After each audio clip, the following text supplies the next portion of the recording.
If a form looks too daunting, people won't fill it out. If the form is forced on them when they aren't ready to share, they'll be likely to fill it in with false information. Several years back, I worked closely with the Hotmail email team. When people registered for a Hotmail account, they had to give their zip code. This was mainly to help Hotmail target adverts. It was amazing how many users of the service apparently lived in Beverly Hills, California. Obviously, they didn't really, but lots of people had entered the zip code 90210 because they knew it from a popular TV show called Beverly Hills 90210.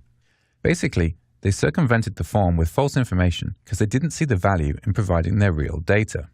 The way to avoid these issues is to make the form as concise as possible, and to make sure people realize the reason you're asking for each piece of information. Sometimes it might even be better to hold off on asking for some information until you have a better relationship with your customer. How do you make sure people give you the data you need? Well, first make sure you're asking sensible questions. Just like the other pages on your site, give the form a descriptive heading and a summary line of text explaining its purpose. If the form asks for more than one type of data, you can use subheadings within the form to separate the areas. Again, these subheadings should be descriptive, telling users what you are asking for and why. And then, make sure that the labels you use act as instructions to help people fill out the form. For instance, just putting the label password next to a field doesn't help people as much as if you add the context of enter a new password. Now, anyone filling out the form knows exactly what you want from them, a new password, rather than spending time worrying about whether they already had a password set up for this site. As an aside, let me just point out that it doesn't really matter whether you put the labels above the fields or to the left of them. If you're using instructional style labels, they're going to end up a bit longer. That suggests putting them above the fields.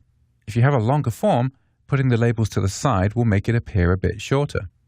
Left aligning all the labels makes it slightly harder for people's eyes to scan between the label and the associated field, so I'd suggest right aligning and aligning all the items in the form along the left edge of the form fields.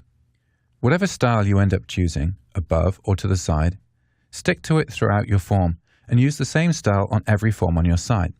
That keeps the interface consistent and helps visitors quickly learn the layout of your forms. What is important is to only use a single column of fields. If you put two columns side by side, it makes the form harder to scan, and often people will completely miss filling out the right-hand column.